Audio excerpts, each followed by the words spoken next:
Bienvenidos a esta segunda mesa.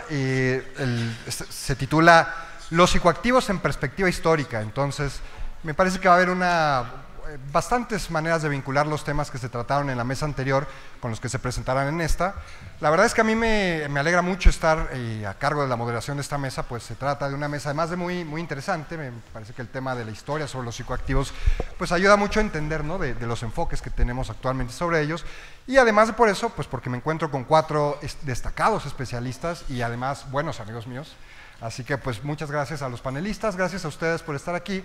Primero, la primera ponente a cargo del micrófono va a ser, aquí a mi izquierda, Cinia Berenice Capó. Voy a leerles rápidamente su semblanza. Ella es estudiante del doctorado en Historia en Stony Brook University.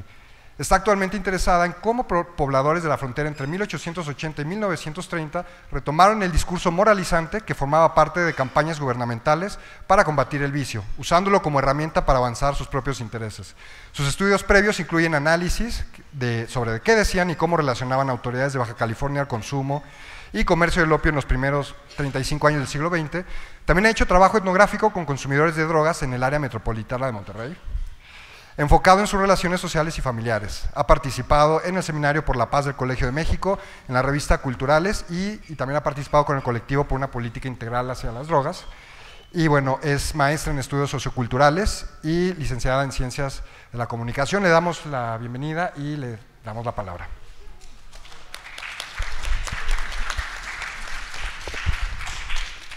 Hola, buenas tardes. Buenas tardes ya. No, ya tardes. Sí. Bueno, como dijo Aldo, mi nombre es Cinia.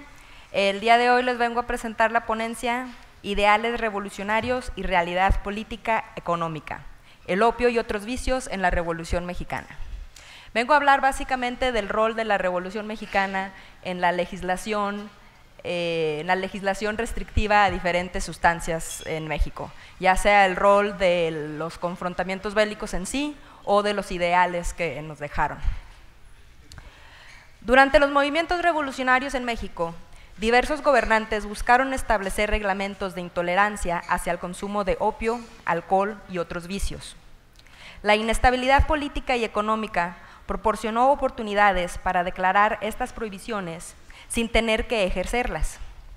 Las preocupaciones por el vicio se expresaron en el Congreso Constituyente, cuando se acusó al gobierno de Porfirio Díaz de haber intencionalmente esparcido vicios entre la población. En sus intentos por establecer normas para lidiar con los vicios, el gobierno de México tuvo que balancear intereses económicos y políticos internacionales, con el fortalecimiento del nuevo gobierno y la estabilidad económica interna. Esta ponencia explora la influencia de la Revolución Mexicana en políticas de control de drogas, tanto durante el conflicto bélico como en la legislación y gobiernos que surgieron de ella. Restricciones al vicio durante la Revolución. Aunque autoridades gubernamentales en nuestro país habían legislado para limitar el consumo de alcohol y para restringir el uso de sustancias venenosas y peligrosas desde la época colonial, fue durante la Revolución Mexicana cuando se reiteraron estas prohibiciones, las cuales tomaron tintes contundentes y violentos. Intentando mantener el orden y la paz entre las tropas y la población, algunos jefes revolucionarios optaron por prohibir la producción y el consumo de alcohol. Intentar burlar estas prohibiciones podía entonces resultar en la muerte. En Chihuahua, Sinaloa y Sonora, por ejemplo, se estableció la pena de muerte para quienes quebrantaran las disposiciones de abstinencia al alcohol. La preocupación por el alcoholismo en México había motivado a diferentes gobiernos, federales y estatales, a establecer restricciones y sanciones. Sin embargo, estas prohibiciones a la bebida y otros vicios toparon con una aparente falta de apoyo público. La carencia de apoyo se dio tanto entre la ciudadanía como entre los mismos gobernantes. A pesar de que diferentes representantes expresaron estar de acuerdo con el precepto moral detrás de la prohibición, también indicaron no poder ponerla en práctica, por la falta de policías que eficazmente vigilaran a la ciudadanía y por las apremiantes necesidades económicas, producto de los movimientos revolucionarios en sí. Según el análisis de la historiadora Gabriela Recio, aunque el gobierno federal y estatal promulgó leyes prohibiendo la producción y venta de diferentes licores, Estas frecuentemente eran desatendidas por las autoridades debido a su impacto negativo en las recaudaciones fiscales. No obstante que algunos miembros de las élites reinantes en México favorecían las leyes en contra del alcohol, ellos estaban reacios a aplicarlas debido a su inhabilidad para encontrar fuentes alternativas de ingresos en medio de la revolución. Las prohibiciones al alcohol, opio y otras sustancias suprimieron el acceso legítimo que los gobiernos habían tenido a los recursos económicos productos de estos comercios. A su vez, dichas prohibiciones creaban mercados negros lucrativos, los cuales podían proveer vastas cantidades de dinero a aquellos que estuvieran dispuestos a participar en ellas. Esto dificultó la toma de decisiones de gobernantes revolucionarios. Por un lado, querían apoyar los mandatos de sus superiores y el rechazo simbólico al consumo de estas sustancias. Por el otro, participar de alguna forma en los comercios ahora prohibidos ayudaría a resolver las dificultades económicas por las que atravesaban. Como indicó el historiador de la marihuana en México, Isaac Campos, retórica y la realidad fiscal estaban mucho en conflicto durante estos años con respecto a las restricciones al alcohol y otras sustancias. Ya en el mando presidencial, Carranza buscó hacer nacionales los esfuerzos que se habían dado previamente para disminuir el consumo de alcohol entre los mexicanos. Por ello, en 1919, solicitó al presidente del Departamento de Salubridad Pública, José María Rodríguez, que tomara medidas para combatir el alcoholismo en México. A pesar del deseo expresado de reducir la cantidad de personas que consumían esta y otras sustancias, Carranza enfatizó que las medidas que se tomaron bajo ninguna circunstancia debían reducir los ingresos de la Tesorería Federal. Al parecer, el apoyo moral al abstencionismo se dio ante las presiones económicas, es decir, no fue lo suficientemente fuerte como para repentinamente descartar la fiscalización del alcohol como una fuente de ingreso para el gobierno federal. Así, las carencias económicas y políticas de la segunda mitad de la década del 10, incluyendo escasez de moneda, huelgas frecuentes, desempleo elevado, bandidaje, hambre y epidemias, generarían grandes dificultades en la aplicación de algunos de los preceptos constitucionales, incluyendo la prohibición a diferentes negocios del vicio. Ese caos político y económico, a su vez, facilitaría que gobernadores como Esteban Cantú en Baja California actuara de manera autónoma e independiente, al permitir e imponer gravámenes al comercio de la goma de opio, sustancia prohibida para distritos y territorios desde 1912. En el Congreso Constituyente, la Constitución de 1917, producto de la Revolución, incorporaría las preocupaciones que los nuevos gobernantes tenían acerca de la relación de los mexicanos con los vicios. Esto lo dejaron en claro las discusiones en el Congreso Constituyente, realizado en la ciudad de Querétaro entre diciembre de 1916 y enero de 1917. En esta histórica reunión, delegados como Federico Ibarra y José María Rodríguez declararon que la degradación de la raza mexicana era un hecho, consecuencia tanto del consumo de opiáceos, éter, cocaína y marihuana, como del alcoholismo, los juegos de azar y la prostitución. Ibarra, quien era delegado de Jalisco, arremetió en contra del derrotado gobierno de Porfirio Díaz. Acusó a este de haber intencionalmente permitido que aumentaran el alcoholismo y la opiomanía entre los mexicanos. Nótese que su compañero Rodríguez, delegado de Coahuila y médico particular, ya había encabezado el Consejo Superior de Salubridad desde 1914 y continuaría haciéndolo tras institucionalizarse la revolución.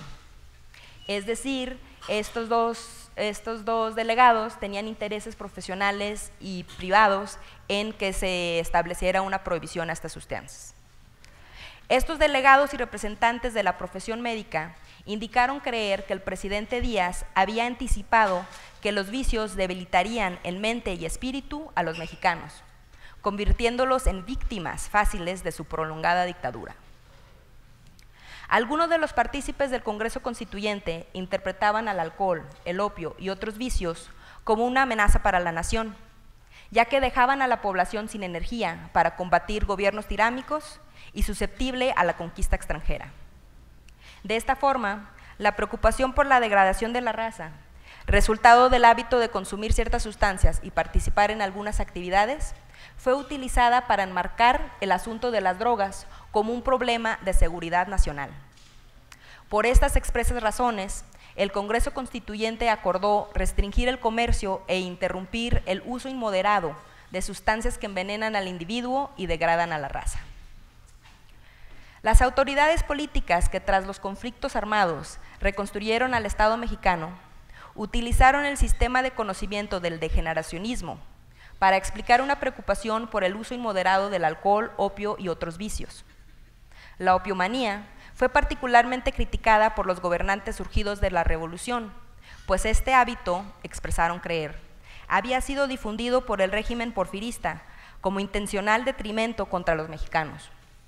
De acuerdo con estos gobernantes, el consumo de opio debilitaba a la mente y al espíritu, lo que vulneraba a la población y a la nación. Por estas razones, indicaron, era obligación del Estado salvaguardar al pueblo de la amenaza del opio y otros intoxicantes.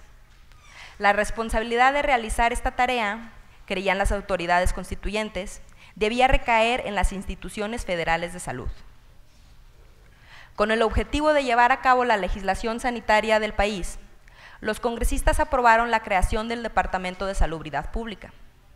Este estaría a cargo de la Policía Sanitaria en puertos y fronteras, de vacunas, medidas contra el alcoholismo, epidemias, enfermedades contagiosas, preparación y administración de vacunas y sueros, y del control de alimentos, bebidas y drogas.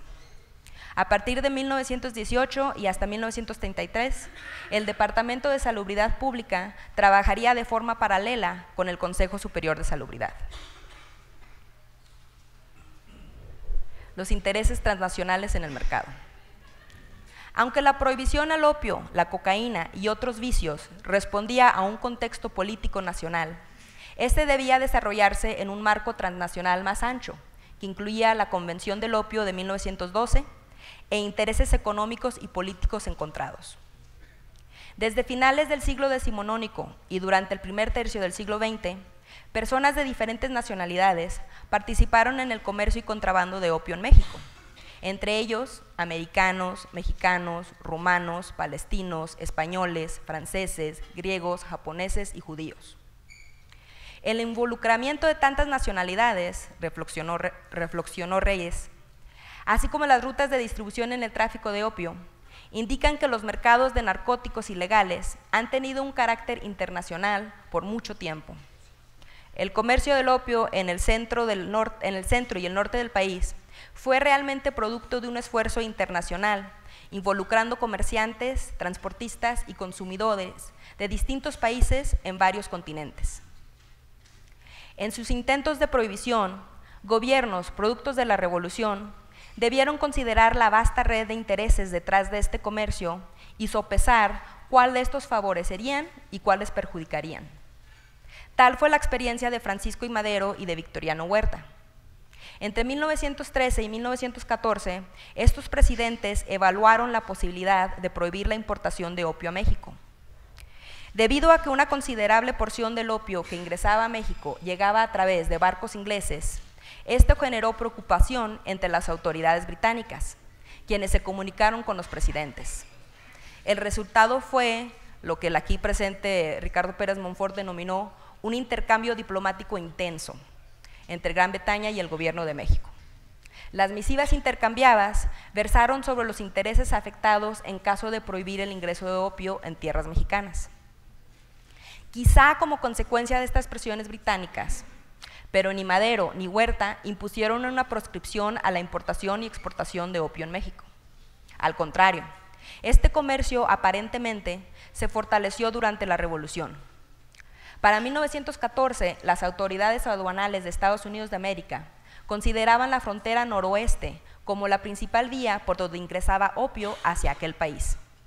Ese año, 1914, la prensa de Los Ángeles, California, estimó en $500,000 el valor del opio que cruzaba anualmente por Baja California hacia tierra norteamericana.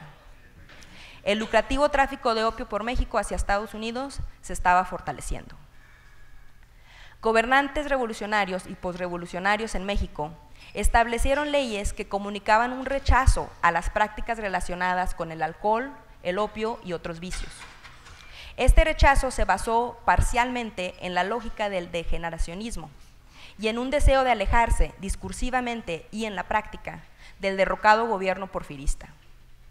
A pesar de la nueva legislación, el contexto de desorden político y carencia económica facilitó que algunos gobernantes optaran por tolerar el comercio ilícito, alegando que no tenían a su disposición otras consistentes fuentes de ingreso.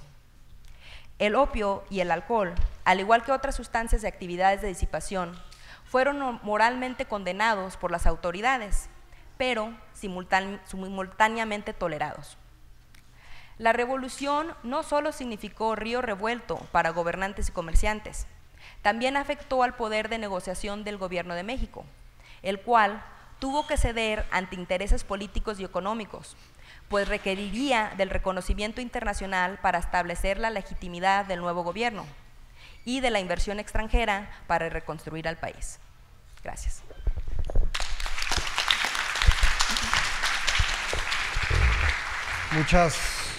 Muchas gracias, Ginia. Gracias por tu propuesta, tu trabajo y tus análisis, y también gracias por ser tan puntuales, increíbles, de quedar unos segundos de los 15. Gracias por todo eso. Y bueno, sin duda muy interesante lo que Ginia nos platica, porque bueno, ayuda mucho a entender sobre cuál es la génesis de la prohibición en México, ¿no? Que, digamos, no suele corresponder mucho a los lugares comunes o las creencias más cotidianas sobre que aquí la prohibición de todas las drogas fue una imposición extranjera, ¿no? Hay mucho de endógeno, hay mucho de exógeno, dependiendo qué sustancias, y esto nos ayuda a entender, digamos, cómo construimos nuestra propia prohibición. Entonces, sin duda van a surgir algunas preguntas sobre ese tema, pero ahora vamos a pasar a la presentación de Domingo. Un segundo.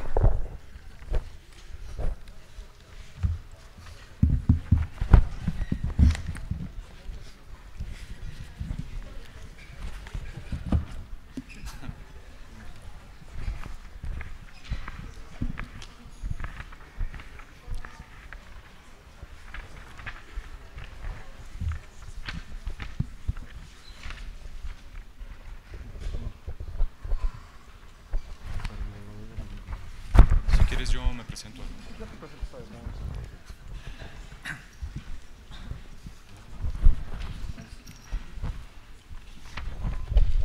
Un error técnico, falta la semblanza de Domingo. Ahorita Domingo me ayuda presentándose a sí mismo, pero bueno, yo les puedo platicar un poco de él. Él es el doctor Domingo, tiene sus estudios en la Universidad de Querétaro y también en la Universidad Autónoma de México. Bueno, es una persona que pioneramente ha estudiado la historia de la prohibición del cannabis en México. Antes del trabajo de la tesis de Domingo no había muchos trabajos en este sentido, entonces pues por eso es sumamente valioso lo que ya tiene varios años realizando. Le damos la bienvenida a Domingo, muchas gracias y adelante, ¿no? Por favor, ayúdame a presentar. Gracias, Aldo. Gracias. Bueno, buenas tardes. Agradezco a los organizadores de este evento, al colectivo Drogas, Política y Cultura. Es un gusto enorme estar aquí en la ENA compartiendo esta mesa con el doctor Pérez Monfort, con Nidia, con Cinia, con Aldo. Bien, en esta presentación voy a tratar de aportar algunos argumentos, algunos datos históricos para contestar la pregunta de por qué se prohibió hace casi un siglo la marihuana a nivel nacional en México. Y pondré particular atención en cuál fue la lógica gubernamental detrás de esa prohibición. Es una pregunta complicada, no existe aún una respuesta definitiva. Sin embargo, hay varias coordenadas historiográficas que nos permiten establecer algunas certezas. Me gustaría iniciar recalcando que la pregunta relativa a por qué se prohibió la marihuana hace 100 años es distinta a otras interrogantes que se podrían esbozar en el contexto actual. En específico, es una pregunta distinta a por qué hoy en día la marihuana se mantiene prohibida. La respuesta a esta interrogante contemporánea la podemos intuir con base en la enorme cantidad de información que ha surgido en los últimos años, incluso en los últimos meses. Y en función de toda esta información, sorprende la cantidad enorme de intereses y actores involucrados, intereses y actores principalmente políticos y económicos. Pero la pregunta que tratamos de contestar en esta presentación tiene su respuesta en un contexto distinto al actual. Esa respuesta se encuentra anclada en un pasado donde las variables involucradas, los intereses y actores involucrados, se pueden observar en retrospectiva con mayor neutralidad. Bien, en función de esa distancia y de esa perspectiva histórica, ¿dónde podemos ubicar la genealogía del actual estigma en torno a la marihuana? Que es un estigma bastante complejo y que en la sociedad mexicana ha arrastrado una representación social particularmente negativa. Al final, ese estigma, esa representación social tan negativa, ha sido el aval simbólico detrás de las prohibiciones de esta planta desde la segunda mitad del siglo XIX y durante todo el siglo XX. Varios autores consideran que la genealogía del estigma global del cannabis se encuentra en el imaginario cristiano, en particular en la Inquisición, cuando se castigaba el uso de plantas consideradas maléficas. El desprecio a los consumidores de hashish en países árabes desde los inicios del Islam también es un factor importante en la construcción de ese estigma. Y es interesante que estos dos procesos estigmatizantes coinciden en la recta final del medievo en el sur de la península ibérica, desde donde el género botánico cannabis llegaría al actual territorio mexicano traído por los españoles durante el siglo XVI. Y paralelamente, en la colonia británica de la India, el estigma alrededor del cannabis fue revestido por varias opiniones que repercutirían en los discursos dominantes.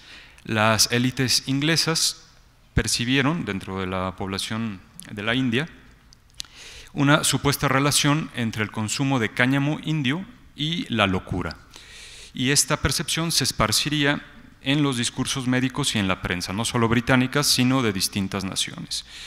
Es ahí, por cierto, en la colonia británica de la India, donde se nombra la planta cáñamo indio, Indian hemp, y este sería el término con el que se conocería a la planta en las convenciones internacionales en materia de drogas llevadas a cabo durante la primera mitad del siglo XX.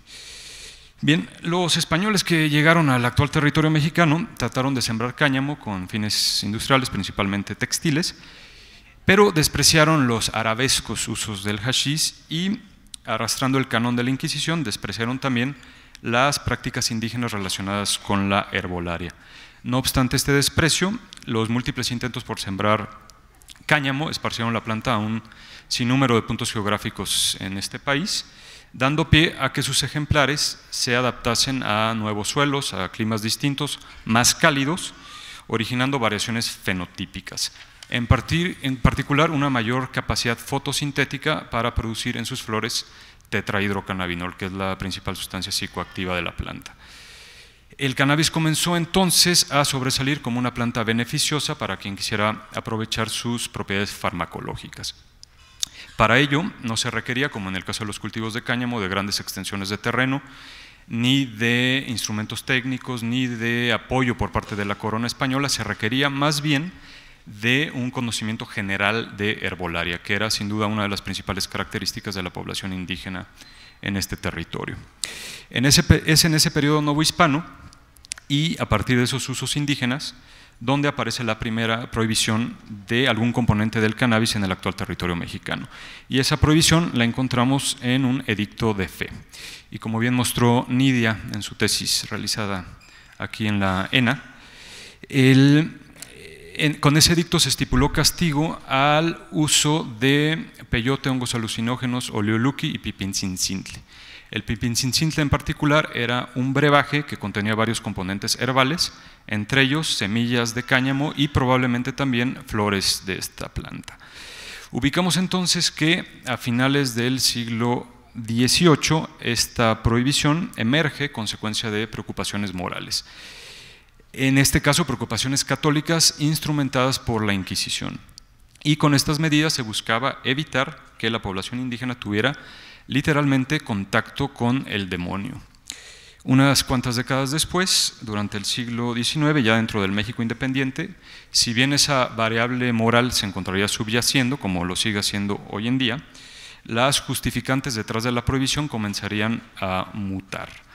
No hay que perder de vista que en ese siglo XIX las prácticas de curandería y las tradiciones herbolarias comenzarían a ser desplazadas, entre otras razones por su supuesto carácter primitivo, y poco a poco son sustituidas por un discurso con aspiraciones científicas que se asienta dentro del mundo médico y que repercute en distintas decisiones políticas y sanitarias.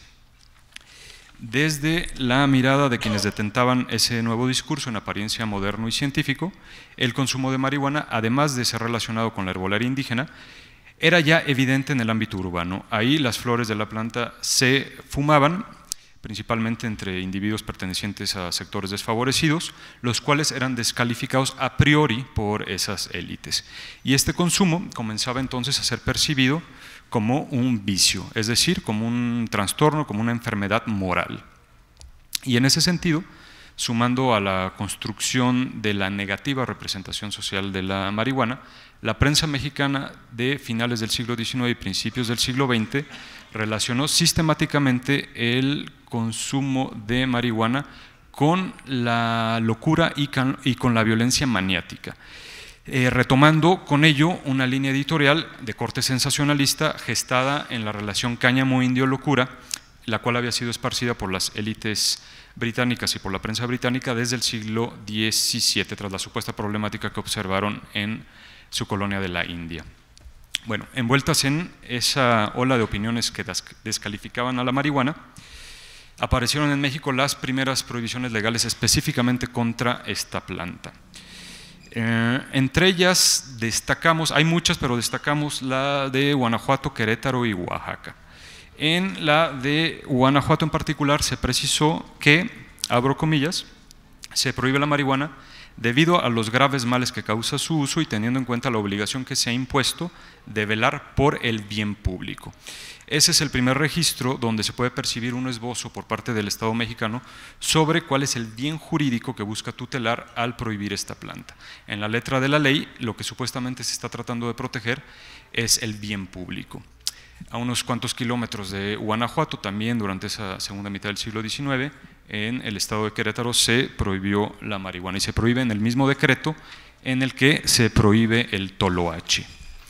La razón con la que se justificó ese decreto fue, abro comillas, el mal uso que algunas personas hacen de la marihuana, el cual no solo es perjudicial a ellas mismas, sino también al orden público y a la sociedad en que viven. Al infractor se le sancionaba con hasta 15 días de prisión y se especificaba que ese decreto sería objeto de la acción popular.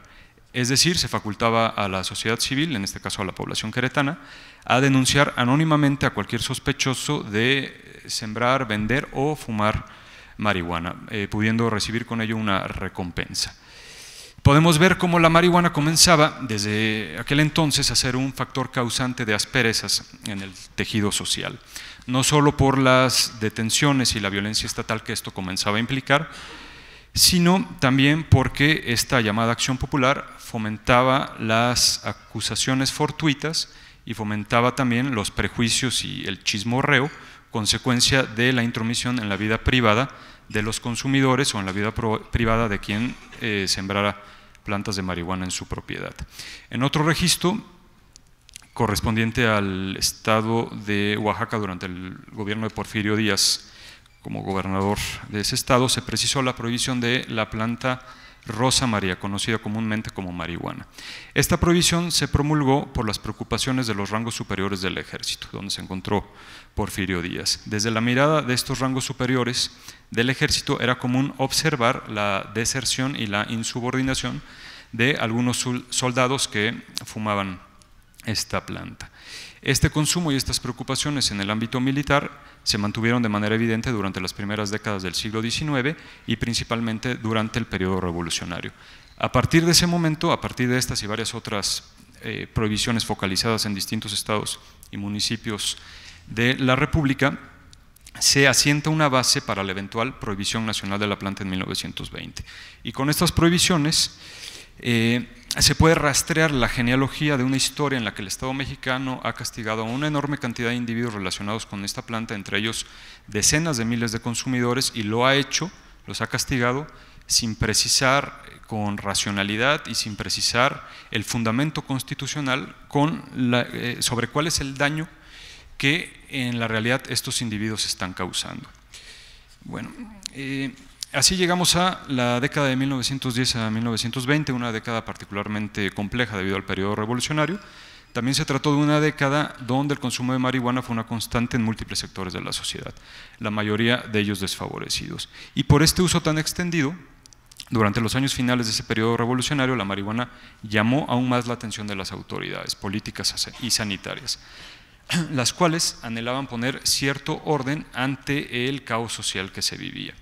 Coincide que en esa misma década se llevó a cabo la primera convención internacional en materia de drogas en Holanda en 1912, y a través de este instrumento podemos observar cómo el paradigma prohibicionista se gesta y comienza a crecer a nivel global. El gobierno mexicano se sumaría a ese paradigma prohibicionista. En el texto final de esa convención de 1912, por cierto, no se contempló la marihuana. Sin embargo, esta planta fue propuesta como una droga objeto de control por parte de la delegación italiana. Al final, los presentes, que fueron solamente 12 naciones, votaron en contra, salvo Italia, obviamente, y salvo Estados Unidos, que ya desde aquel momento apelaba a una agenda abiertamente prohibicionista. La siguiente convención en materia de drogas se llevaría a cabo en Ginebra en 1925, y ahí sí termina por incluirse la marihuana, específicamente el cáñamo indio. Esto por una propuesta primero del gobierno sudafricano y luego del gobierno egipcio. Destaca que en el periodo comprendido entre estas dos convenciones, entre 1912 y 1925, sin una obligación internacional vinculante para hacerlo, fueron al menos 10 países los que prohibieron la marihuana en sus territorios, entre ellos México en 1920. En el continente americano tenemos a Jamaica en 1913, a Cuba en 1919, a Panamá en 1923. En estos países el consumo de marihuana era casi exclusivo de afrodescendientes. En Colombia, en el mismo año que en México, en 1920, se emite un decreto basado en preocupaciones higienistas que consideraban que esta planta provocaba hábitos perniciosos en los sectores más pobres de la sociedad. En Canadá también se prohíbe en 1923, y en Estados Unidos, aunque la planta se prohibiría hasta 1937 a nivel nacional, fueron al menos 10 estados los que prohibieron la marihuana antes de la Convención de Ginebra de 1925, entre los que destacan Texas en 1913 y California en 1914, en ambos casos principalmente porque relacionaban la planta con problemáticos inmigrantes mexicanos. En Sudáfrica se prohibió en 1922 por considerarla una hierba nociva, y esto ocurre porque era usada exclusivamente por sectores pobres. En 1923 Mussolini prohíbe la marihuana en Italia, afirmando que era la droga de los negros. En otras naciones latinoamericanas como Perú, Bolivia y Brasil, aunque la marihuana se prohibió a nivel nacional tras la Convención de Ginebra de 1925, el móvil racista y clasista también estuvo presente en algunas prohibiciones en localidades específicas dentro de esos países. Bueno, ya para terminar, mientras esas prohibiciones ocurrían en diversas latitudes, en México, en la fase final del periodo revolucionario, se reunió el Congreso Constituyente, y ahí se habló, entre muchísimos otros temas, sobre la marihuana y las toxicomanías, y se precisó que a partir de ese momento sería facultad del Consejo de Salubridad emprender una campaña contra las sustancias que envenenan al individuo y degeneran la raza. Estas preocupaciones se retomarían 3 años después en un decreto avalado por el presidente Venustiano Carranza, un decreto del que seguramente ya todos ustedes han escuchado, y en cuyo título se puede leer la intención explícita de prohibir plantas que fomenten vicios y que degeneren la raza. Después vendrían un nuevo código de salubridad en 1926, 2 nuevos códigos penales en 1929 y 1931. En ellos se sigue hablando de vicios, de el envenenamiento del espíritu, de toxicomanías, pero también de manera preponderante se tutela explícitamente el bien jurídico de la salud. Se precisa que el uso y la posesión de marihuana son delitos contra la salud. Y ahí se da una rotación discursiva en la que podemos observar de manera aún más clara la evidente ambigüedad en el bien jurídico que supuestamente se protegía al prohibir la planta. Ya no es el bien público o el orden público como se había esbozado en décadas anteriores. Ahora estamos hablando por un lado de evitar vicios y de evitar el envenenamiento del espíritu del consumidor con toda la carga moral que estos términos conllevan. Por otro lado, se busca la protección de la raza con todas las implicaciones clasistas y racistas detrás de esta preocupación, y también por otro lado se busca proteger la salud. Pero no se especifica, como sigue sin especificarse al día de hoy, qué salud es la que se está protegiendo, si es la salud pública, si es la salud individual de los consumidores, si es la salud de terceros potencialmente perjudicables o si es la salud moral de la sociedad mexicana. Y por esta ambigüedad es imposible justificar esas premisas como bienes jurídicos legítimamente protegidos por el Estado mexicano. Es imposible justificarlo, más aún, cuando esa misma Constitución Política de 1917 estableció que el Estado mexicano debía garantizar que sus ciudadanos no serían juzgados de manera arbitraria.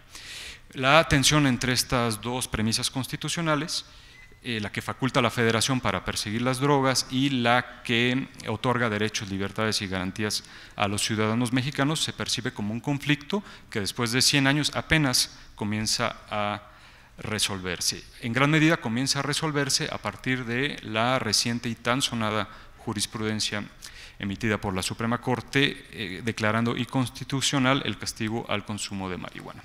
Gracias.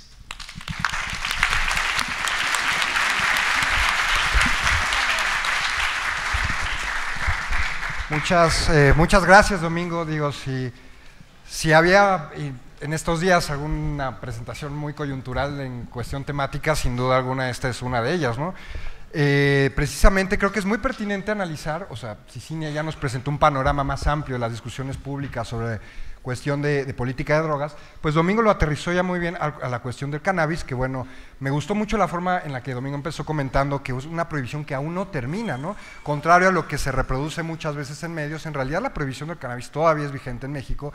Claro que estamos en el inicio del fin de esa prohibición, hay digamos que opiniones positivas para los que o desde los que estamos a favor de esta reforma y bueno, si alguien se ha preguntado, que seguramente muchos aquí nos hemos preguntado, ¿por qué ha sido tan difícil, después de tantos muertos, después de tanta presión, después de tanto conocimiento, investigación, por qué ha sido tan difícil para la sociedad mexicana derrotar una prohibición como la del cannabis? Y bueno, me parece que Domingo lo explica muy bien en su presentación y la respuesta es, pues porque es una prohibición muy rígida, es una prohibición tajante, es una prohibición moralista, es una prohibición, digamos, de las modernas del cannabis en el mundo, una pionera, así que por eso, bueno, tenemos un monstruo enfrente y estamos empezando a derrotarlo. Gracias, Domingo, por presentarnos este trabajo. Vamos a pasar ahora a la presentación del doctor Ricardo Pérez Monfort, quien no necesita evidentemente presentación, pero la voy a dar porque el protocolo lo indica. Ricardo Pérez Monfort es doctor en Historia de México por la UNAM, investigador en el Centro de Investigaciones y Estudios Superiores de Antropología Social, el CIESAS, y profesor en la Facultad de Filosofía y Letras en la UNAM. Es miembro de la Academia Mexicana de Ciencias y del Sistema Nacional de Investigadores Nivel 3. Sus temas de especialidad han sido la historia y la cultura de México y América Latina durante los siglos XIX y XX. Sus libros más recientes son México Contemporáneo, 1808-2014, tomo 4, La Cultura, publicado por el Colegio de México, y Tolerancia y Prohibición, Aproximaciones a la Historia Social y Cultural de las Drogas en México, 1840-1940, y bueno, sin más preámbulo, por favor, doctor, le doy la palabra. Gracias. Muchas gracias. Gracias. Bueno, en primer lugar, quiero agradecer desde luego a los organizadores por invitarme y desde luego por volver a estar aquí en la ENA, que termina siendo, aunque allá afuera dice que no es alma mater sino ideología del Estado, algunos de nosotros todavía creemos que sí tiene algo de alma mater la ENA, ¿no? Sobre todo los que pues ya en años A, ¿verdad? Estuvimos aquí iniciando nuestra carrera, ¿no? Entonces me da muchísimo gusto estar aquí otra vez. Yo quiero recoger un momento que es bastante interesante, que tiene mucho que ver con la continuidad de esto que ya se presentó aquí, pero que finalmente también es un momento crítico, ¿no? Porque muy parecido a lo que estamos viviendo hoy en día, ¿no? En la década de los años 30, el país reorientó su proyecto, ¿verdad? Su proyecto político, su proyecto económico, y entre las cosas que reorientó fue precisamente su política hacia las drogas, y tuvo un momento de independencia importante, muy chiquito realmente, en 1940, en el que se despenalizaron las drogas y se mantuvo una posición independiente de la intención internacional comandada por Estados Unidos de imponer precisamente la persecución de las drogas a partir precisamente de esto que ya presentaron los compañeros, y que es una tendencia que está muy presente de fines del siglo XIX, pero que se radicaliza, ¿no? en los primeros 20 años del siglo, y que generan, ¿no?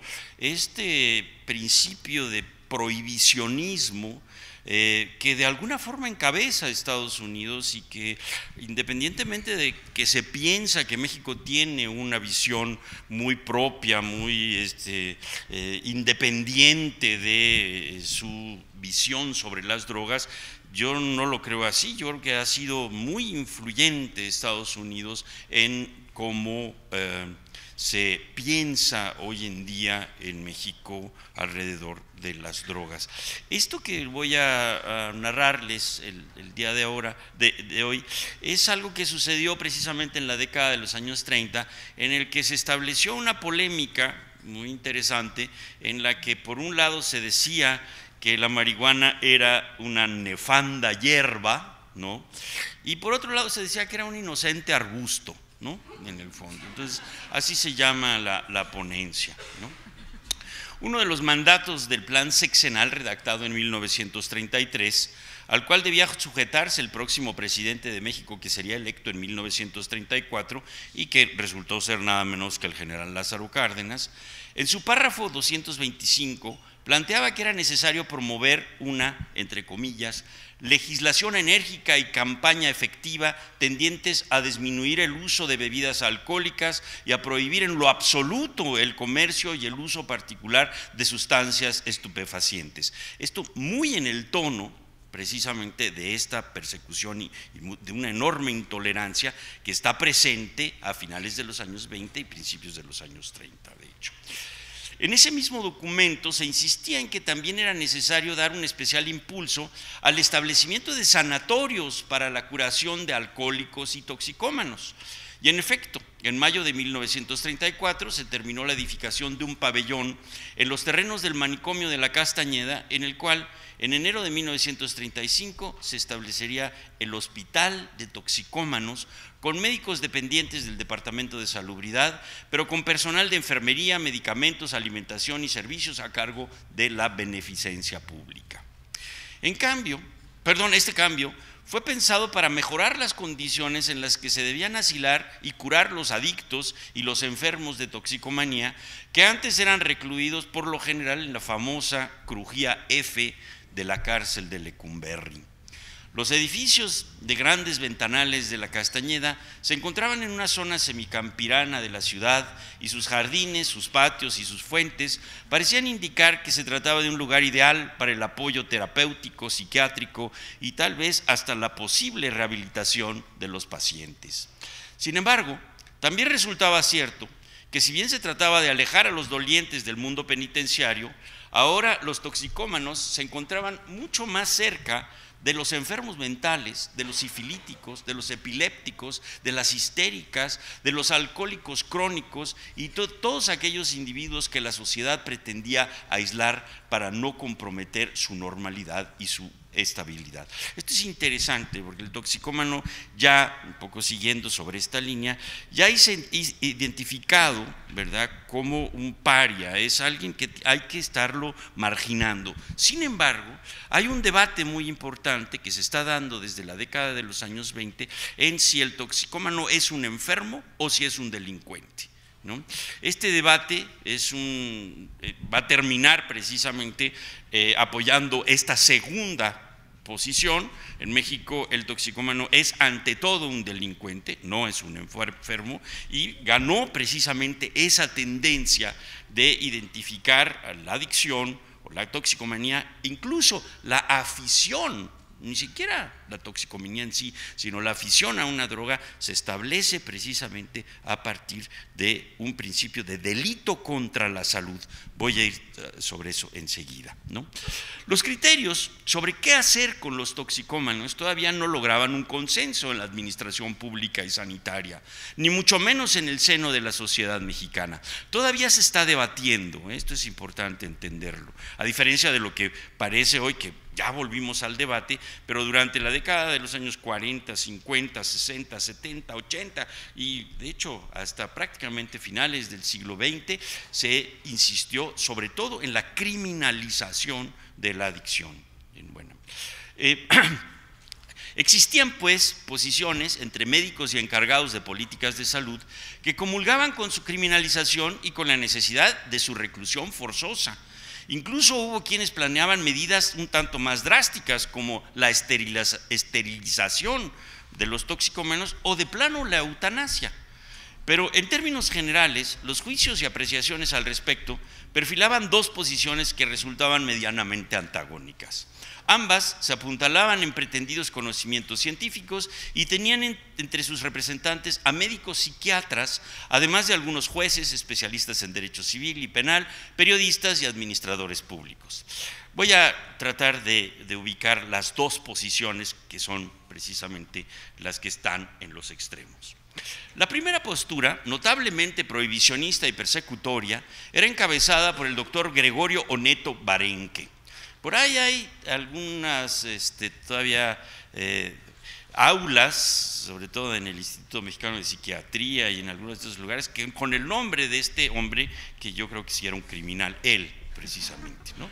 Pero bueno, siguiendo algunos lineamientos que se venían esbozando desde finales del Porfiriato, como ya se mencionó aquí, se habían encontrado una continuidad puntual entre autoridades revolucionarias y posrevolucionarias en torno al prohibicionismo. La idea de que las drogas degeneraban la raza y que tendían a convertir a los hombres en desadaptados, violentos e irracionales, justificaban la presencia de los delitos contra la salud en el Código Penal, que ya se hizo mención de ello, mismos que debían combatirse decididamente. Si bien esta posición reconocía que era necesario que existieran instituciones especiales para el tratamiento de las toxicomanías, también planteaba que traficar, producir y sobre todo consumir drogas debía considerarse como un delito grave y castigarse severamente. Es más, el delito contra la salud debía equipararse al de homicidio calificado. Ahí se pueden ustedes dar cuenta de esos extremos de los que acaba de hablar Domingo. O sea, te das un toque, maestro, y es lo mismo que matar a un güey, ¿no? O sea, esto es una barbaridad, pero eso sucedía, ¿no? El doctor Oneto había expresado estas ideas en el tercer Congreso Médico Panamericano en 1931, al discutir con especial énfasis sus supuestos hallazgos psiquiátricos con pacientes consumidores de marihuana. No me voy a meter en que hay una continuidad, desde luego, desde principios de los años 30 en Estados Unidos, porque hay desde luego el Buró Federal de Narcóticos, encabezado por Harry J. Anslinger, que está insistiendo en criminalizar y criminalizar. La otra propuesta, más tolerante, pues planteaba precisamente la despenalización del consumo de drogas, independientemente de si se utilizaban con fines médicos o recreacionales. Estipulaba que quienes incurrían en delitos y se constituían en verdaderos criminales no eran los toxicómanos, sino los traficantes y quienes comerciaban con las adicciones y los hábitos de los consumidores, usando la prohibición para aumentar sus pingües ganancias. esta propuesta se basaba, y esto es importante entenderlo, que los toxicómanos son principalmente unos enfermos, como está enferma buena parte de esta sociedad, ¿no? Y como tales deberían de ser tratados. Cierto que coincidía con la primera en que eran necesarias las instituciones especializadas para el tratamiento de toxicomanías, pero iba mucho más allá. Planteaba que estos enfermos debían tener acceso libre y gratuito a las sustancias a las que eran adictos, bajo la supervisión de médicos y enfermeras. Estos harían lo posible por ir curando a los dolientes, evitando que se sintieran amenazados y más aún extorsionados y criminalizados. Si bien varios médicos y psiquiatras, algunos leguleyos y no pocos administradores públicos, se habían manifestado su simpatía por esta posición, quien finalmente la encabezaría sería el doctor Leopoldo Salazar Viniegra. A él sí habría que ponerle un monumento, ¿no? En cambio, quitar todas estas referencias a Oneto en el IMP, pero bueno, ¿no? Él mismo replicó el trabajo del doctor Oneto en un congreso en 1931 y se encargó de insistir en que la violencia, la locura y la irracionalidad que provocaban la marihuana, según el mismo doctor Oneto, formaba parte de un enorme mito, pero la polémica se llevó hasta la Academia Nacional de Medicina en 1934. Y esto es interesante porque estos psiquiatras, ¿verdad?, se ponen de acuerdo y se van juntos al manicomio de la Castañeda, ¿no? Y entonces el doctor Oneto, por instancias de Salazar Viniegra, visita a los toxicómanos que supuestamente son los marihuanos o los heroinómanos, etcétera, etcétera. Y entonces Oneto ahí probó la marihuana, según él, ¿no? Ya que no solo describió el ambiente impregnado del clásico olor a petate quemado, sino que también reportó que había sentido cierto mareo en medio de carcajadas e insinuaciones eróticas de una paciente. O sea, ya con eso, ¿no? Bueno, sus prejuicios sociales se evidenciaron al informar que, dice así: en mi carácter de médico, en medio de ampones y bohemios, bajo la influencia del humo maléfico, con la asistencia de compañeros médicos y enfermeras, producían en mi ánimo una situación tan desagradable que no es fácil de expresar, ¿no? O sea, la ambigüedad otra vez, ¿no? Ay, me sentí tan mal, ¿no? Claro, Salazar Viniegra le dijo, maestro, le comentó sarcásticamente, no, pollo, usted no fumó marihuana, me late que le dieron a fumar orégano. La marihuana no produce absolutamente ninguno de los trastornos que usted dice que le pasaron. Esto es interesante porque esta idea, ¿verdad?, desde luego preconcebida, y esto es algo sobre lo que va a insistir muchísimo Oneto, ¿verdad?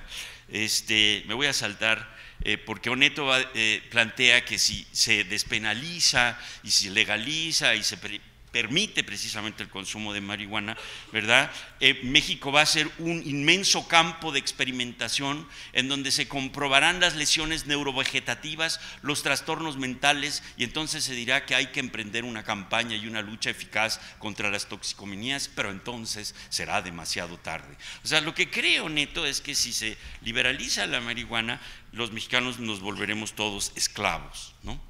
Lo cual es bastante idiota, pero bueno, en el fondo no me quiero extender tampoco demasiado porque lo que es interesante de este debate es que Oneto insiste en que la marihuana es maligna y Salazar Viniegra, junto con un alumno suyo, ¿verdad?, el doctor Millán, ¿verdad?, dicen, todavía no podemos llegar a esas conclusiones, ¿no? Tenemos que hacer mucha más experimentación, tenemos que pensar un poco más sobre estas circunstancias, y lo mejor ahorita, ¿verdad?, es precisamente tratar de generar más y más conocimiento al respecto, ¿no? En vez de estarlos criminalizando y persiguiendo, ¿por qué no mejor nos sentamos un rato, ¿verdad? Vemos qué es lo que produce, qué sucede cuando alguien se enmarihuana, qué es, o sea, basándonos en la racionalización del fenómeno y no a partir de una profesión de fe que implica un prejuicio tácito, ¿no? Para no hacerles el cuento demasiado largo, En 1937 se hace una reunión. ¿No me oyen? ¿Más cerca? ¿Así? ¿Como cantante de rock? Bueno, para no hacer demasiado largo esto, en 1937 se hace una reunión en la que digamos, el que sería el secretario de Salud, el doctor Suirop, ¿verdad? Plantea, ¿no?, la necesidad de reflexionar alrededor de la propia prohibición. Y finalmente, y este es un fenómeno bastante interesante, una vez que se instala este Comité Nacional contra las Toxicomanías, ¿no?, se plantea precisamente la necesidad de despenalizar. Y claro, cuando se plantea la necesidad de despenalizar, la sociedad conservadora mexicana pega el grito en el cielo, ¿no? Entonces, por ejemplo, en la prensa, el 1 de mayo de 1937, la prensa, ¿verdad?, que es una prensa bastante conservadora, dice: es pavoroso, a los viciosos ya no les agrada el pulque, el tequila, el mezcal o el típico amarguito, ni siquiera la marihuana, sino que su vicio ha ido refinándose. Ahora ellos ven lo que hacen, roban, trabajan, piden prestado, pero es la heroína su preferencia. Y esta idea de que el que fuma marihuana inmediatamente, ¿verdad?, va a entrar a el proceso de incorporar otras drogas, de convertirse en un toxicómano mucho más severo y por lo tanto en otro criminal, ¿no?, está un poco en juego en este momento, ¿no? Otro momento interesante de la prensa, por ejemplo, está en una revista, la revista Vea, que un periodista, Fernández Terán, dice: hoy se adquiere y se fuma en todas partes, sobre todo en el callejón de San Camilito, en la Ciudad de México, en donde se puede conseguir una muy buena cola de borrego. Para su sorpresa, se había encontrado con una gran cantidad de expendedores cuyos nombres citaba y entre los cuales estaban el Loco Luis, el Calabazo, el Polavieja y el Coronel. O sea, esto también, ¿no? Esto está muy dentro de lo que es el discurso de la criminalización, y esto me imagino que es alias el Chapo, ¿no? Alias el Cola Loca, alias el, etcétera, etcétera. Entonces, bueno, dice Fernández Terán: las notas documentales que obran en mi carnet acusan adeptos a doña Juanita entre los altos funcionarios públicos, entre actores, autores teatrales, cinematográficos, entre actrices y segundas tiplas, entre músicos y pintores, intelectuales, rentistas, periodistas, damas de alta sociedad, señoritas y galancetes de la misma parasitaria clase, y asimismo entre papeleros, boleros, choferes, taúres, becapaleros, magdalenas y chulos de los salones México y Esmirna, lo mismo que entre soldados y gendarmes. Finalmente el reportero remataba con un versito que decía: a todos vence la marihuana que da la ciencia del Ramayana. Bueno, para ya ir cerrando, ¿verdad? Hay también la propia prensa explota una serie de personajes delincuenciales asociados a la distribución de la marihuana y las drogas en México. Está la famosa Lola la Chata, pero está también la Nacha, ¿no? Y hay una buena cantidad de mujeres que distribuyen drogas en distintas partes de la ciudad, ¿no? Y quiero terminar con un parrafito que dice así: a finales de 1938, la prensa nacional se regodeó en la captura de una mujer a la que identificaban como la reina de la marihuana, y se trataba de Elisa Velázquez Velázquez, quien al parecer vendía cartuchos de grifa en la penitenciaría y era una mujer de aspecto imponente, decía la prensa. Según esta prensa, ella vestía a la manera de aquellas señoras de la corte de Luis XV o Luis XVI, adoradora de pavanas y minués, para guardar bajo su corset, en los polizones y en sus zapatos, la nefanda hierba.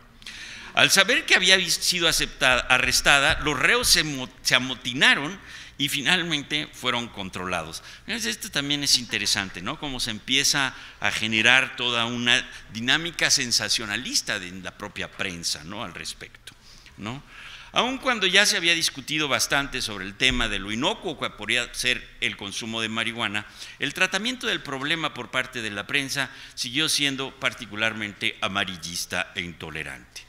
A no ser por aquel breve periodo del que ya medio mencioné de despenalización de las drogas durante los primeros meses de 1940 y que no vamos a abordarlo en esta ocasión, las ideas persecutorias y criminalizadoras de los consumos y adictos terminarían por instalarse entre los médicos y los legistas mexicanos, pero sobre todo en los cada vez más influyentes medios de comunicación masiva.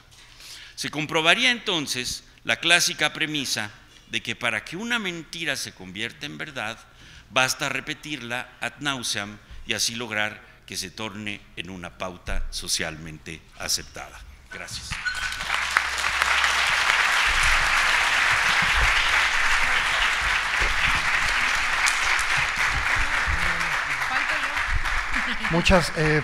Muchas gracias. La verdad es que, como siempre, es más que un placer escuchar al doctor. A mí me encantaría seguirlo escuchando. Lamento cumplir el rol de villano esta vez, el moderador a veces eso es lo que es. Y bueno, de lo que pasamos ya rápidamente con ella, pero me gustaría subrayar un par de cosas sobre la presentación del doctor Ricardo. Él nos habló del Reglamento Federal de Toxicomanías, este intento del Estado mexicano por establecer ciertos controles regulatorios sobre el suministro de drogas. Y digamos, lo que me gustaría destacar de esto es que, como lo comentábamos hace rato, la prohibición canábica en México es una de las pioneras en el mundo, pero México también fue pionero tratando de encontrar alternativas a las políticas punitivas, ¿no? En 1940, entonces es importante ir haciendo como subrayar esos puntos, ¿no? Y bueno, ahora pasamos con Nidia, quien es parte del colectivo Drogas, Política y Cultura. La presento. Ella es de la casa, es etnohistoriadora por la Escuela Nacional de Antropología e Historia, es maestra en Antropología Social por el CIESAS y ha centrado sus investigaciones en el estudio histórico y antropológico de los usos, concepciones y prohibiciones de las sustancias psicoactivas. Ha impartido cursos de licenciatura en la UACM y también en la ENA, y actualmente cursa el doctorado en Historia Moderna y Contemporánea en el Instituto Mora, en donde realiza un estudio en relación al control de drogas en la Ciudad de México, en el periodo que va del 40, justamente de 1940, cuando se publica el Reglamento Federal de Toxicomanías, a 1971. Muchas gracias, Nidia, tu palabra. Bueno, muchas gracias. Bueno, aquí está el título. Ahora, pues quedé al final justo como por la parte cronológica. Voy a hablar de un evento muy particular que sucedió en los 60s. Y bueno, que tiene que ver más bien ya como con los psicodélicos en México. Y bueno, en particular de esta clínica que instauró Timothy Larry en Zihuatanejo, Guerrero, México, en el año de 1963. Bueno, para los que no sepan quién fue Timothy Larry, pues fue un psicólogo norteamericano que estudió el doctorado en psicología en la Universidad de Berkeley, en California, y en el 1959 llegó a Harvard, al departamento de psicología, donde junto con otro psicólogo, Richard Alpert, comenzaron a estudiar los efectos de los psicotrópicos, en particular de la psilocibina, en este departamento, y hicieron el proyecto Harvard Psilocybin Project, y también, bueno, desarrollaron otras investigaciones, por ejemplo, uno en la prisión de Concord, donde dieron psicoterapia con psilocibina a personas presas y donde supuestamente, según los informes, se tuvieron resultados favorables. Bueno, hacen este proyecto y en el 62 otros miembros de Harvard van a cuestionar los experimentos de Larry y de Alpert, en particular, sobre todo porque se decía que los sujetos que participaban no todos tenían como la parte de seguridad. Muchos de estas personas que participaron en esos experimentos fueron los mismos estudiantes de la universidad. También se cuestionó lo poco ortodoxo de su metodología e incluso que se dedicaron a promover el uso recreativo de los psicodélicos. En la primavera de 1963 ambos tuvieron que abandonar la universidad y terminar este proyecto, salieron de la academia y bueno, digamos que Larry es un personaje un poco controversial en la historia de la psicodelia. Sin embargo, bueno, esto es algo que no voy a ahondar aquí, sin embargo es una importante figura tanto de la contracultura y del movimiento psicodélico en general. Bueno, Larry, como otros personajes norteamericanos y de otras partes del mundo, han venido o viajaron a México en su búsqueda de plantas, de hongos y de otras sustancias en México. Larry tuvo una relación bastante estrecha con México, ya que, bueno, solía visitar este país. Una de las experiencias más importantes es en 1960, cuando visita Cuernavaca, donde tuvo un evento que marcó su vida y su interés por los psicodélicos. Él mismo describe este evento y dice: comí 7 de los hongos sagrados de México, y fue entonces que descubrí la belleza, la sensualidad, la revelación de la historia celular del pasado, a Dios y al demonio, todo dentro de mi cuerpo y fuera de mi mente. A partir de esta experiencia es que Larry se concentró en explorar estos campos de la conciencia. Bueno, no todas las visitas de Timothy Larry en México fueron como en busca o tuvieron estas experiencias visionarias. Tuvo algunos desencuentros, uno es el que voy a exponer, y también en 1965 fue detenido junto con su hija en la frontera de México-Texas por contrabandar marihuana. Bueno, se supone que se le encuentra a la hija, pero él se echa la culpa y bueno, de ahí es un caso, y bueno, pero fue detenido del lado norteamericano.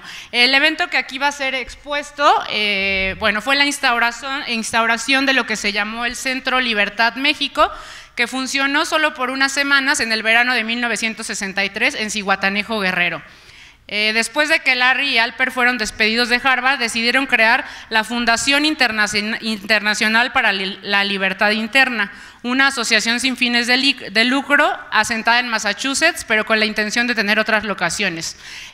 Bueno, el proyecto de Zihuatanejo tenía la idea inicial de establecer un centro de retiro en México por alrededor de un año, en el que se esperaba llegaran al centro visitantes de diversos países a estudiar, a investigar y para realizar seminarios relacionados a los psicodélicos y para tener una vida trascendental.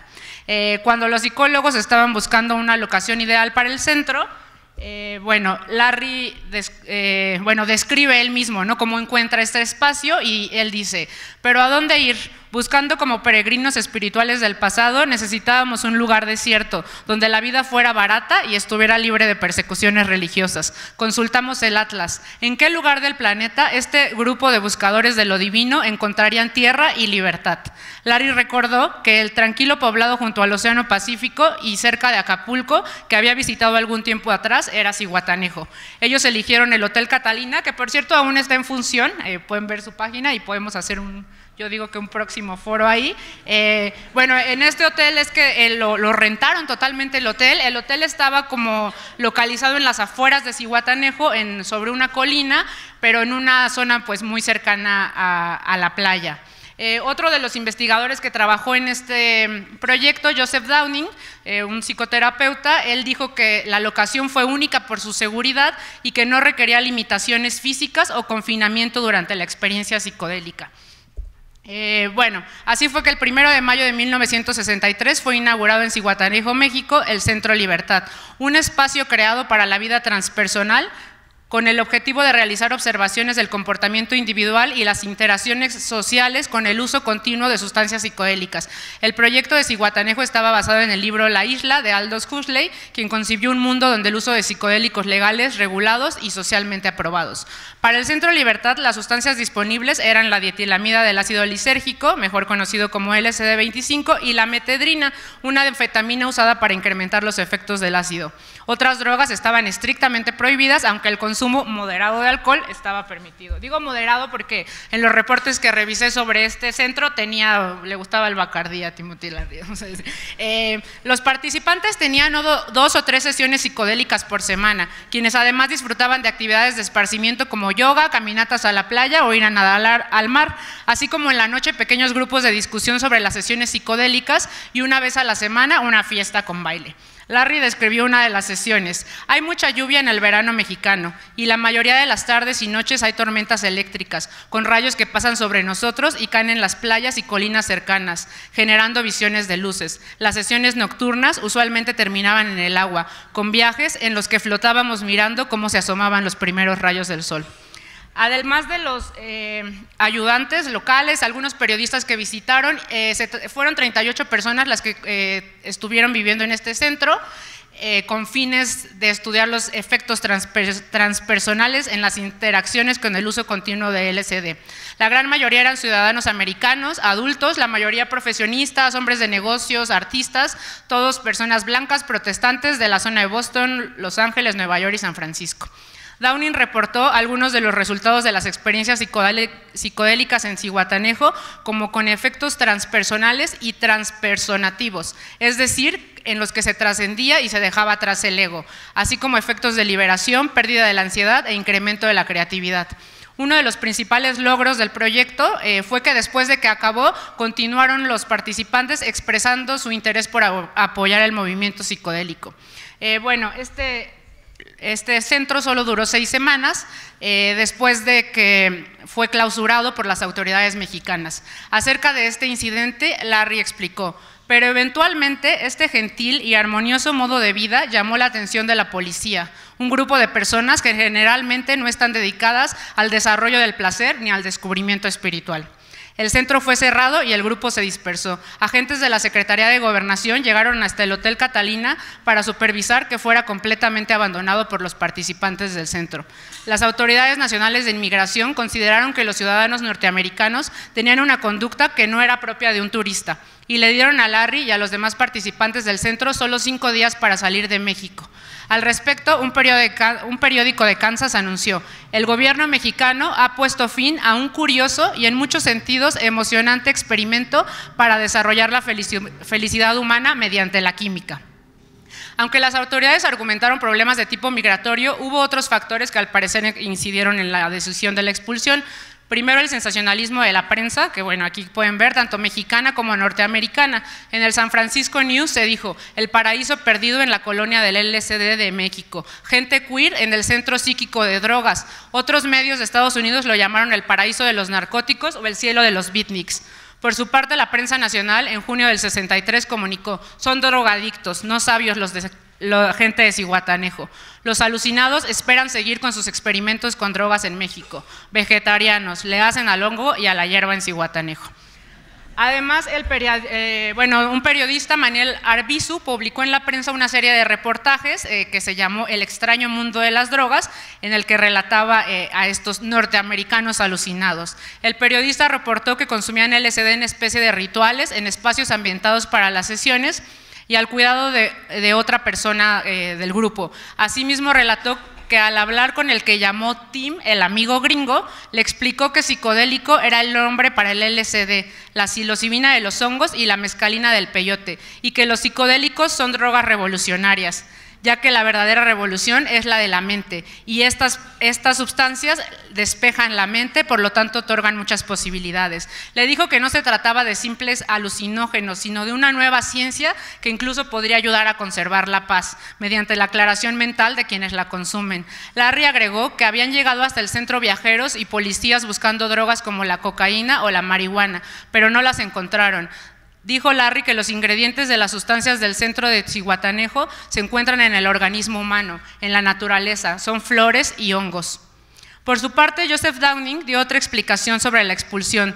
Dijo que estuvo relacionada con un par de mujeres de la clase alta que vivían en Oaxaca, centro de los hongos o alimento de los dioses, usado por los curanderos de la zona. Estas mujeres tenían importantes conexiones e influencia con la clase gobernante y eran protectoras de las costumbres y la religión nativa, y creían que espacios como el Centro Libertad o la llegada de más norteamericanos contribuiría a la comercialización de la medicina tradicional, por lo que supuestamente usaron sus influencias para que el grupo liderado por Larry fueran expulsados del país. Finalmente, otro factor que al parecer influyó en la expulsión fue la mala relación con algunos científicos mexicanos, quienes sintieron que Larry no los había considerado en sus experimentos. Un periódico en San Luis dijo que varios científicos locales habían criticado estos experimentos porque no habían sido conducidos científicamente y que los efectos de la droga aún no se habían explorado lo suficiente para decir que su uso era seguro. Downing consideró que la visión antagonista que se había desarrollado en Estados Unidos se trasladó al contexto mexicano, donde ciertos psiquiatras los vieron con intolerancia y que por prejuicios personales se rehusaron a dar un reporte reporte favorable a la Secretaría de Salubridad. En particular, las fuentes relacionan a dos importantes médicos de la época, estudiosos de la neurología nacional que tuvieron roces con este grupo y con los demás, bueno, con Larry y con los demás alucinados norteamericanos. El doctor Manuel Velasco Suárez, abuelo del actual gobernador de Chiapas, si le suena el nombre, que en ese momento era el encargado del área de salud mental de la Secretaría de Salubridad, y el doctor Dionisio Nieto, quien él mismo había realizado experimentos con psilocibina y otras sustancias. Bueno, resulta importante aclarar, ya un poco para concluir, que para entonces ni el LSD ni estos otros psicodélicos que hoy están prohibidos, bueno, en este centro utilizaban principalmente LSD, pero los hongos o el peyote no eran a un control, eran parte del control ni internacional ni nacional, porque estamos hablando del 63. Bueno, si no fue hasta el 71 cuando en la Convención de Psicotrópicos se prohíben estas sustancias, por lo que esta expulsión, aunque es muy probable por la prensa y por las declaraciones de las autoridades de la época, no pudo ser justificada por delitos contra la salud, sino que se sustentó en elementos migratorios al haber violado la ley de migración al realizar actividades distintas a las del turismo. Bueno, la Fundación Internacional para la Libertad Interna sostuvo la hipótesis de que su expulsión de México se debió sobre todo a las hostilidades académicas. Después de algunos intentos por establecer este mismo centro de retiro en el Caribe, en República Dominicana y en Antigua, Larry y lo que quedaba del grupo regresaron a Boston. Y bueno, ya para concluir con una pequeña reflexión, creo que la historia tiene múltiples funciones. En el caso, por ejemplo, de los psicodélicos, las experiencias previas, ya sean buenas o malas, pueden aportar lecciones metodológicas y éticas. Además, el estudiar la historia de las drogas ayuda a exponer las restricciones sobre el conocimiento científico, la construcción de estigmas alrededor de las drogas y a denunciar las perniciosas consecuencias de la prohibición. Gracias.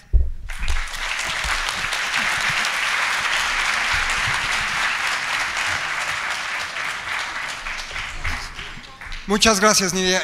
Muy interesante tu presentación, un tema novedoso por demás. Y es interesante, me parece, también analizar cómo después de conocer cómo se construye la prohibición, cómo se dinamiza como usuarios en ella, y tu presentación es un caso. Bueno, hay un espacio de 10 minutos más o menos para preguntas y respuestas, por lo tanto, unas 3 o 4, les pediré mucha brevedad, si se acercan, por favor.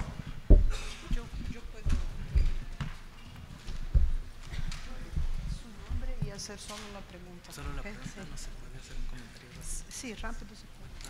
Yo seguro. Bueno. Buenas tardes, me llamo Carlos Cruz, soy estudiante de medicina veterinaria y bueno, un comentario rápido y una pregunta. Bueno, yo estaba pensando en que realmente el problema son las drogas sintéticas. Cuando agarramos una planta, le extraemos el principio activo y queremos ponerle una pastilla, ese es el problema. Debemos de usar drogas legales y bajo su uso tradicional como medicina, porque son medicinas realmente. Mi pregunta es, ¿por qué bueno, ¿ustedes qué opinan del modelo paternalista que ha promovido la prohibición de las drogas? Porque, o sea, todo lo que es feudalismo y hoy nuevo el capitalismo, las religiones, tienen este modelo paternalista de que no, las mujeres no, y realmente lo que hacen estas drogas yo creo que es un poco feminizarnos para darnos cuenta que las mujeres sí importan, ¿no? Y que importan demasiado y que realmente esta conexión hemos perdido con la naturaleza, que sí, realmente sí la atribuimos a la naturaleza al lado femenino, ¿no? Entonces por eso mi pregunta es, ¿realmente son los modelos paternalistas? ¿Es de verdad el capitalismo el que está en contra de la legalización de estas sustancias psicoactivas, que hay que dejar de llamarlas drogas, porque para drogas hay muchas, ¿no? Hasta el agua embotellada ahora resulta que ya es una droga, porque ya muchos ya se toman más de 2 litros, ¿no? ¿Más preguntas?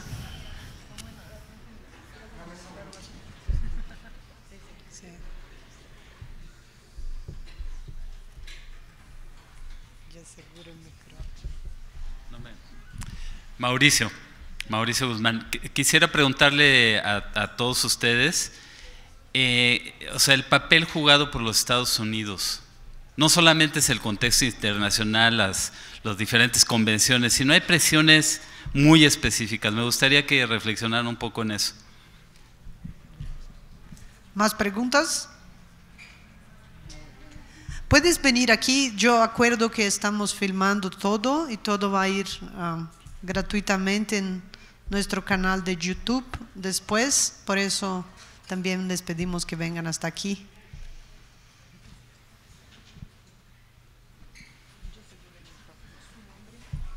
Leticia Vite.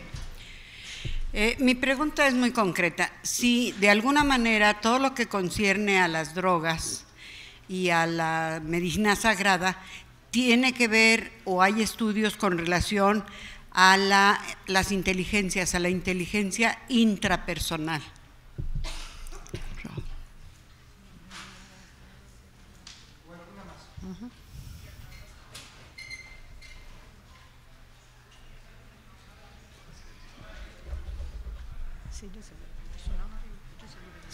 Hola, mi nombre es Jorge Luis Hernández de CIME Zacatenco.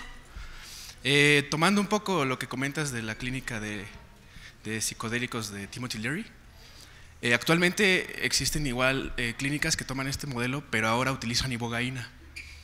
Mi pregunta es, ¿qué tan viable es que este ámbito de clínicas para curar toxicomanía se tome de una manera más seria, digamos, o se generalice? Gracias.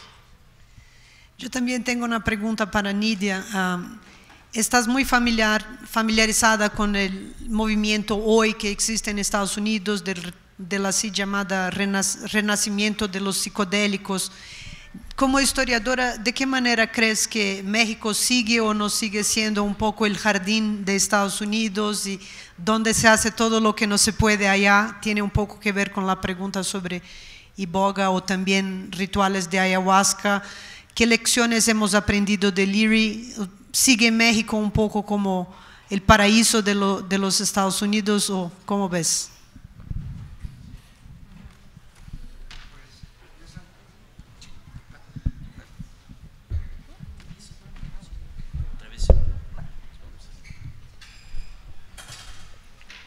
Bueno, con respecto a la pregunta esta del modelo paternalista y el rol del capitalismo en la prohibición. El gobierno, las políticas sociales del gobierno, las políticas sociales del gobierno de México son paternalistas, eso nadie lo niega. Entonces, pues es lógico que sus políticas hacia las drogas continúen con ese mismo paternalismo histórico. Especialmente porque, como hemos visto, muchas de las legislaciones en contra de, mucha de la legislación restrictiva a diferentes sustancias aquí en México surge de, precisamente como nos estaba diciendo Domingo, de un miedo o de una moral religiosa, que el sistema de la iglesia es un sistema paternalista, es un sistema que hereda y retoma el gobierno mexicano ya que se convierte en un gobierno laico. Entonces sí, definitivamente es un sistema paternalista, sin embargo está perfectamente en sincronía con todas las demás cosas que hace el gobierno mexicano.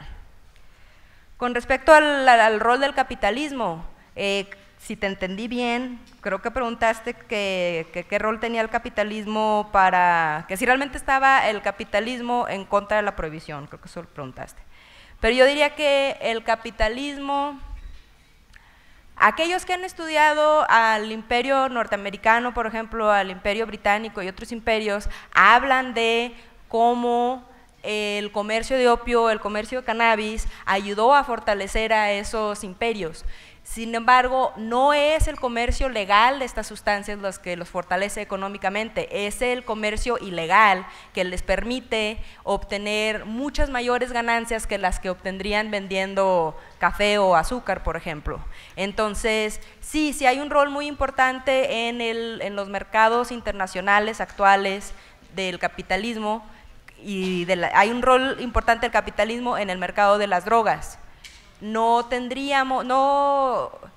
Es muy difícil imaginarnos un mundo en el que tantas personas estuviéramos al tanto de este tipo de plantas y sustancias si no fuera en parte por la promoción y el negocio que de ello hacen diferentes gobiernos y el sistema capitalista en sí.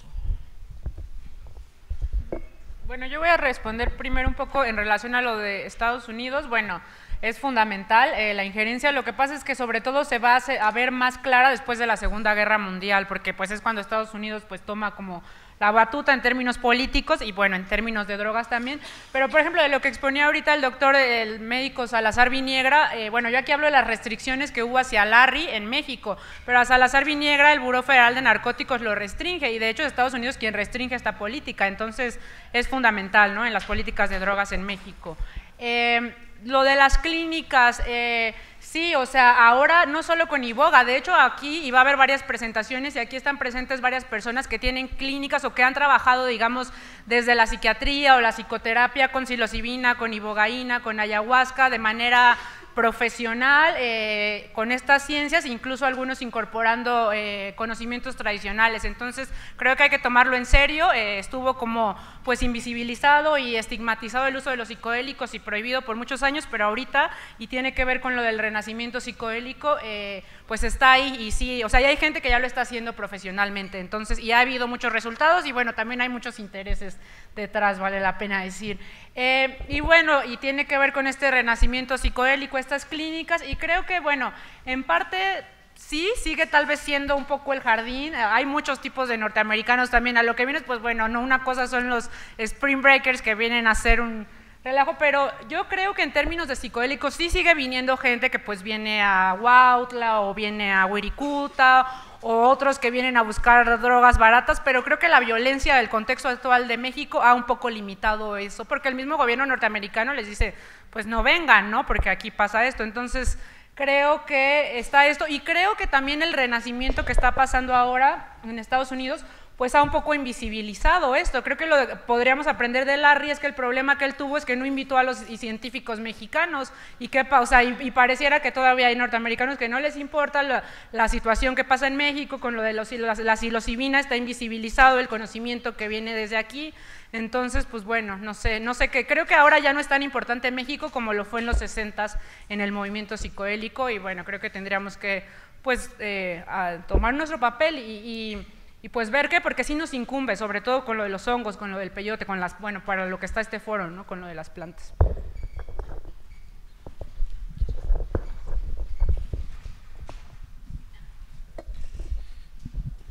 Bueno, yo no tengo mucho que aportar en relación a las preguntas que hicieron, solamente me gustaría comentar, preguntaba sobre el desarrollo de la inteligencia intrapersonal a partir del consumo de sustancias. Eso pues tal vez si tuviéramos aquí un neurólogo, un neurofisiólogo, psiquiatras, pero conectándolo un poquito con lo que decía Nidia en relación al consumo de este tipo de sustancias como LSD y hongos, cada vez se produce más evidencia científica, especialmente en universidades británicas, sobre cómo hay repercusiones positivas en las redes neuronales, etcétera, a partir de la microdosificación con LSD y hongos alucinógenos. Eso por un lado. En relación a la marihuana, que es el tema sobre el que yo expuse, es un tema polémico que tantas repercusiones puede tener en el cerebro. Digamos que es apenas un terreno que se está explorando con nuevas metodologías, pero parece ser también que si el producto es de calidad y se hace en el contexto adecuado, no habría por qué preocuparse desde una perspectiva psiquiátrica. Y en relación a la pregunta que hacía Miguel sobre la influencia del gobierno de Estados Unidos, desde los orígenes del paradigma prohibicionista, desde la guerra del opio en China, es Estados Unidos, bueno, en ese siglo XIX Estados Unidos tiene un papel, digamos que secundario todavía, digamos que ahí es Gran Bretaña, Francia, incluso China los protagonistas, pero en la convención de 1912, que es la primera, ahí Estados Unidos ya tiene un papel importante. En las primeras convenciones Estados Unidos termina por abandonar las reuniones porque no se cumplieron las intenciones que ellos tenían, que eran intenciones básicamente prohibicionistas. Al final de cuentas había muchos intereses, principalmente económicos, de estos otros países, Gran Bretaña, China, Francia, que al final en estas sustancias que se buscaban controlar veían una materia prima importante para la industria farmacéutica. Y bueno, pues por mi parte sería todo. Bueno, yo voy a luego hacer un par de comentarios, pero quisiera sí regresar a uno de los planteamientos que hizo Nidia y que me parece que es más o menos algo que sí tiene una larga continuidad en México, y es la vinculación de la prohibición con el pensamiento conservador, ¿no?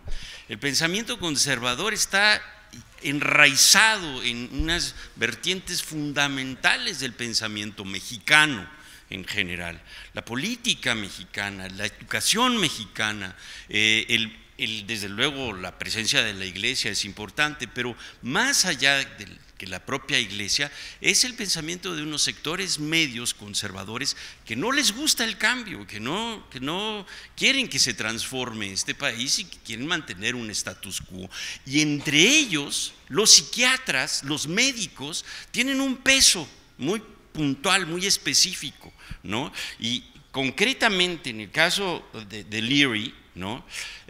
No es raro, ¿verdad?, que sea Dionisio Nieto, ¿verdad? Y déjame decirte, mi querida Nidia, está un personaje que me imagino que algunos de ustedes conocen, don Ramón de la Fuente, ¿verdad?, que fue un psiquiatra, ¿verdad?, que tuvo una enorme influencia en las corrientes, digamos, psiquiátricas mexicanas, y era un hombre profundamente conservador, ¿no? Si uno lee todavía sus textos de psiquiatría, es increíble lo que dijo el compañero sobre las mujeres, es absolutamente contrario a eso, ¿no? Él dice que las mujeres deben de mantenerse en la casa porque su necesidad, ¿verdad?, es procrear y mantener el hogar, ¿no? Eso lo dice hasta la fecha en un libro de texto de psiquiatría, ¿verdad?, que le dan a los médicos en formación en este país, todavía, ¿sí? Y este tipo de personajes, Nieto, de la Fuente, ¿verdad?, son personajes que han tenido una influencia muy particular en este pensamiento conservador alrededor de las drogas. Yo creo que esto es un fenómeno que hay que tomar en cuenta, digamos, central. Uno. Dos, ¿perdón? Sí. Bueno, también el hijo es bastante conservadorcillo, pero bueno, aunque ya se metió a estudiar la marihuana, por lo menos ya le bajó un poquito al prohibicionismo, ¿no? Pero bueno, es el papá, sí, es el papá. Un hombre temible, realmente, dentro del propio desarrollo de las ciencias médicas en México, ¿no? Hablando de los temibles, también es importante, Mauricio, y esto yo sí creo, hay desde luego interpretaciones dobles, pero hay la interpretación un poco, digamos, dentro de la línea que plantea Domingo, que es que digamos, México tenía como que cierta independencia en materia de prohibición y que estaba más influido por Inglaterra y por tal vez Francia, ¿no? Esto sucede sobre todo en el siglo XIX, pero ya en el siglo XX, ¿no?, a partir precisamente de 1911, y no hay que olvidar que es cuando México está entrando a su revolución. Precisamente, Estados Unidos está hiperpendiente de qué es lo que está sucediendo en este país, ¿no?, en materia de prohibiciones, en materia de limitaciones. Y no en vano, y esto también tiene que ver un poco con algo que dijo Ciña, que me parece muy importante destacarlo, las primeras prohibiciones radicales no solamente son la famosa de Carranza de 1916, tal vez una de las primeras radicales, ¿verdad? No son solamente porque lo que quieren es prohibir el consumo de opio, sino porque detrás de eso hay un principio de racismo radical también, y lo que quieren es limitar la presencia de los chinos en este país y de todos sus hábitos y toda su dimensión supuestamente de improductividad. Entonces, No hay que olvidar que precisamente las grandes matanzas en Torreón son de 1911, ¿verdad? La política antichina de Plutarco Elías Calles, que es muy radical también, genera esta animadversión muy fuerte. No solamente se trata de digamos, como se dice, preservar la raza, ¿no? Que esto está como muy de moda en ese momento, sino también se trata de eliminar a las razas nocivas. Y parte de la prohibición, eso lo demostró ya Escotado en su magnífico libro de Historia de las Drogas, ¿no? ¿Qué es lo que hay detrás de la prohibición, del principio prohibicionista desde la Convención de Shanghái y desde luego desde la Convención de La Haya, ¿verdad? El reverendo Brent, ¿verdad? Este reverendo Brent, ¿qué es lo que es? Es un racista, y su argumentación es: la cocaína echa a perder a los negros, la marihuana echa a perder a los mexicanos, ¿no? El opio echa a perder a los chinos, y todo es un argumento racista detrás de esto. Y yo creo que esto, si lo pensamos también en las asociaciones de temperancia que están surgiendo en Estados Unidos en la década del 10 y del 20, se asocia desde luego con el proceso prohibicionista. Y en eso Estados Unidos es probablemente la bandera más importante del momento, ¿no? Entonces no hay que olvidar que también Estados Unidos está interviniendo en México durante la revolución. Bueno, va a intervenir en Veracruz, va a intervenir en la frontera, va a intervenir en la década de los años 20, va a arrastrar a México precisamente a la Segunda Guerra Mundial. Y una última precisión: no es nada más a partir de la Segunda Guerra Mundial. Yo creo que ahí hay que tener también un poco de cuidado, porque esta es un poco la tesis, ¿no? De que es a raíz de que la Segunda Guerra Mundial se incorporó la producción masiva de heroína en México. No, esto ya viene desde antes, ¿no? Desde la propia revolución, pero sobre todo en los años 20, el prohibicionismo, ¿verdad?, en México adquiere una fuerza muy, muy radical en el fondo. Entonces se va a instrumentar con una enorme fuerza después de la Segunda Guerra Mundial, pero ya en los años 20 ya el prohibicionismo tiene una enorme fuerza en este país, ¿no? Muchas gracias, doctor. Un aplauso, por favor, a todos los que...